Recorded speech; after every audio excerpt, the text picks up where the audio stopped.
आज मैं आप लोग को सुनाने जा रहा हूँ मार्गशीर्ष शुक्ल पक्ष की मोक्षदा एकादशी व्रत की कथा। चलिए शुरू करती हूँ, बने रहे चैनल पे। पांडुनंदन, आप सुनिए।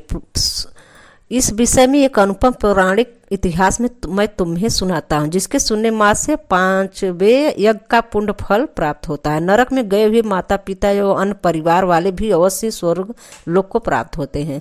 अस्तु, आप यह कथा को सावधानी पूर्वक सुनिए।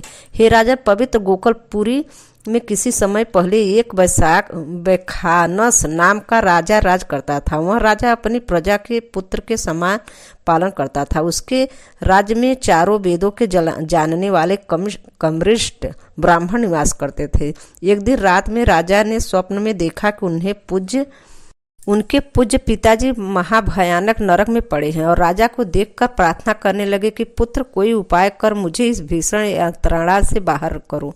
प्रातः काल उठने पर राजा का मन परम खिन्न था। वह यही सोच रहा था किस प्रकार अपने पूज्य पिताजी को नरक से बाहर करे। बहुत कुछ विचार करने पर जब कोई विचार न स्थिर हो सका, तब वो राजा दरबार में जाकर उत्तम विद्वानों, जोशियों को और तपस्वियों को बुलाया तथा रात को स्वप्न का समुचित वृत्तांत बताकर सब लोगों से प्रार्थना कर निवेदन किया कि कोई ऐसा उपाय निकाला जाए जिससे मेरे पिता का उद्धार इस महानरक से हो, क्योंकि उनकी दशा पर मुझे अत्यंत ही खेद और दुख है। यह मेरा राज, सुख और ऐश्वर्य सारा का सारा एकदम निरर्थक है। हाथी, घोड़ा, धन संपत्ति, स्त्री, पुत्र या परिवार मुझे कुछ भी आनंद कर प्रतीत नहीं होता। नहीं सूझता कि मैं क्या करूं, कहाँ जाऊं, किस प्रकार पूज्य पिताजी को कष्टों का निवारण करूं। इस समर्थवान पुत्र का जीना किस काम का, जिसके पूर्वज नरक में पड़े हों। राजा के हृदय से ऐसा उद्धार सुन ब्राह्मणों ने एक स्वर से कहा, राजन, यहाँ समीप ही एक पर्वत मुनि का आश्रम है। वह महामुनि भूत, भविष्य और वर्तमान तीनों लोकों के ज्ञाता है। वह आपको कोई न कोई युक्त अवश्य बताएंगे। ब्राह्मणों की ऐसी वाणी सुनकर राजा ने पर्वत मुनि के आश्रम की ओर प्रस्थान किया। वहाँ आश्रम कैसा था? वहाँ अनेक शांतिचित योगी, ऋषि, मुनि, तपस्वी अपने अपने धार्मिक कार्यों में संकलन थे।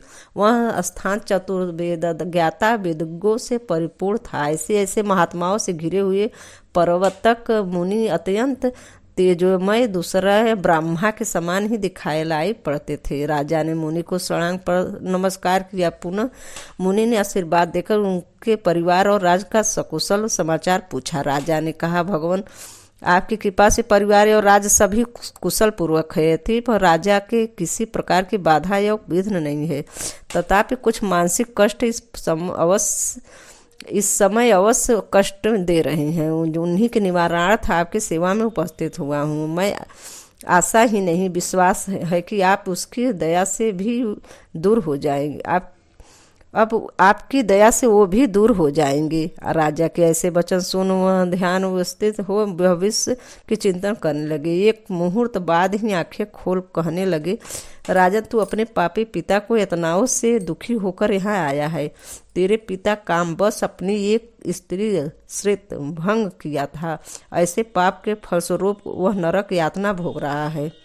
मुनि के ऐसे वचन सुन राजा ने कहा, भगवान, किस दान पुण्य और व्रत से मैं उनका उद्धार कर सकता हूँ। कुछ विचार कर मुनि ने कहा, राजन, अगहन मास के शुक्ल पक्ष की एकादशी का व्रत आप सब परिवार करिए और उसका पुण्य अपने पिता के लिए अर्पण कीजिए, तो अवश्य ही आपके पिता का उद्धार होगा। राजा ने मुनि को आश्रम से आकर उनकी आज्ञा अनुसार सब परिवार एकादशी व्रत कर उसका पुण्य अपने पिता को अर्पण कर दिया। फलस्वरूप उसके पिता को नरक से निकालकर एक दिव्य विमान में बैठाकर स्वर्ग भेजा गया।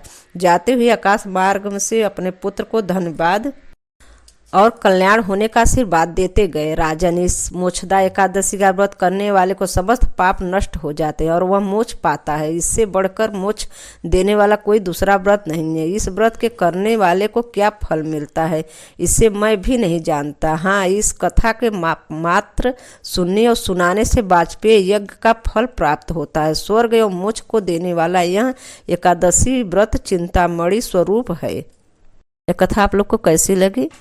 मेरे चैनल को सब्सक्राइब और वीडियो को लाइक कर दे। धन्यवाद। जय श्री कृष्ण।